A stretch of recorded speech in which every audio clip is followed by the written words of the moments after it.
আমাদের সাথে আমাদের শিক্ষার্থী আছেন আফিফ। আফিফ সিলেট ক্যাডেট ক্যাম্পাসে পড়াশোনা করছেন, মাত্র ক্লাস 10-এর শিক্ষার্থী। সো ক্লাস 10-এ পড়াশোনা করছেন, সামনে এসএসসি পরীক্ষা দিবেন, রাইট? কোন সালে আপনার এসএসসি পরীক্ষা? এই বছর তিনি এসএসসি পরীক্ষা দিবেন এবং এসএসসি পরীক্ষা দেওয়ার আগেই তিনি গ্রাফিক ডিজাইন শিখেছেন। শুধু শিখেন নাই, উনি শিখে ইনকামও করে ফেলছেন, প্রায় $60 কাছাকাছি ইনকাম করেছেন, প্রায় 6,000 টাকার উপর ইনকাম করেছেন। আফিফ, আপনার প্রথম ইনকামটা কোন ক্লাসে হয়েছিল? Sir master in design. Master in ডিজাইনে আপনার প্রথম ইনকাম হয়েছিল, কত ডলার ইনকাম ছিল ওটা? $10।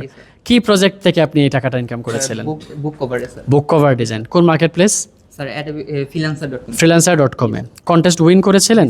উইন করেছেন, ভেরি গুড। তো আফিফের একটা অত্যন্ত আনন্দের সংবাদ, যেটা আমি মনে করি আমাদের এখানে উপস্থিত যত শিক্ষার্থী আছেন সবার জন্য একটা আগ্রহের বিষয়বস্তু হবে এবং আমাদের যারা অডিয়েন্স আছেন, ভিউয়ার্স, তাদের জন্য অত্যন্ত অ্যামেজিং স্টোরি হবে ইনশাআল্লাহ। সেটা হচ্ছে আফিফ নিজের মুখেই বলবে আফিফ কানাডা থেকে একটা কাজের অফার পেয়েছিল, পরবর্তীতে তারা কানাডায় তাকে নিয়ে যাওয়ার অফার দিয়েছিল। আফিফ একটু বলেন ওই প্রজেক্টটা বা ওই প্রস্তাবটা বা অফারটা কিভাবে আপনি পেয়েছিলেন, প্রথমে কি হয়েছিল, তারপর কি হয়েছিল? আমি আগে কন্ট্যাক্ট করেছি তার সাথে, কন্ট্যাক্ট করার পর সে আমাকে জানিয়েছে যে তোমার পোর্টফোলিও দাও আর তোমার ডিজাইন দাও। তারপর আমি দিয়েছি, তারপর সে আমাকে তার ইনফরমেশন দিয়েছে যে এটা বানিয়ে দিতে। তারপর আমি একটা ফ্লায়ার বানিয়ে দিয়েছি, দেওয়ার পর সে খুব খুশি হয়েছে, বলে যে আমার শুধু রাত্রে তাদের ওখানে দিন, আমাদের রাত তাদের ওখানে দিন, বলছে রাত্রে আমার সাথে সাথে লাগবে ডিজাইন। পরে আমি বলছি আমার বাবা মাকে বলেছি, পরে বাবা মা বলছে না রাত্রে হবে না, সামনে এসএসসি পরীক্ষা। তারপর আমাকে পরে অফার পেয়েছে, আমি বলছি না পারবো না, পরে সে চলে গেছে। তারপর আমাকে বলছে আচ্ছা তোমার ডিজাইন আমার খুব ভালো লেগেছে, তুমি আগে আমি প্লেনের টিকিট দিব, ভিসা দিব, এখানে তোমার থাকার জায়গা দিব, পড়ালেখার সুযোগ দিব। কিন্তু পরে আমি বলছি আমার বাবা মাকে সাথে নিয়ে আসবো। পরে বলছে না বাবা মা সাথে পরে তার মানে আপনাকে কানাডা নিয়ে যাওয়ার অফার সে দিচ্ছে।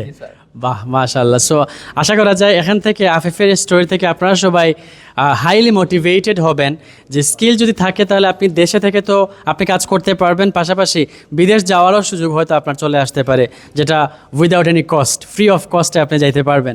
আফিফ অলরেডি প্রস্তাব পেয়েছিল, তো আশা করা যায় আফিফ বিদেশ যদি আপনি নাও যান, অ্যাটলিস্ট এসএসসির পরে তো আপনি কাজ করতে পারবেন।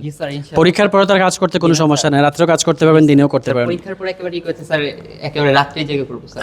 ওকে, ভেরি গুড, ফুল টাইম কাজ করতে পারবেন, ভেরি গুড। সো এখন যে আপনি ক্লাস 10-এ থাকতে যে আপনি গ্রাফিক ডিজাইন শিখলেন, আপনি কি শিখতে পেরেছেন নাকি বিষয়টা খুব কঠিন লেগেছিল আপনার কাছে? আলহামদুলিল্লাহ স্যার, প্রথমে কঠিন লেগেছে কিন্তু স্যারদের সহযোগিতায় অনেক সহজ স্যার। অনেক সহজ লাগছে। আপনি এখন পর্যন্ত কোন কোন ডিজাইনে সবচেয়ে ভালো আপনার দক্ষতা আছে? Sir book cover design, mock design, T shirt design, আলহামদুলিল্লাহ সবই আপনি পারেন। তার গ্রাফিক ডিজাইন নিয়ে এখন আপনার কোনো মানে প্রবলেম নাই? Any kind of design you can do for any client? Okay, fine. So thank you so much সবাইকে। আফিফের জন্য সবাই দোয়া করবেন, তার সামনে এসএসসি পরীক্ষা, তার পরীক্ষায় যেন সে ভালো রেজাল্ট করে সেজন্য সবাই দোয়া করবেন। Thank you so much Afif. আসসালামু আলাইকুম।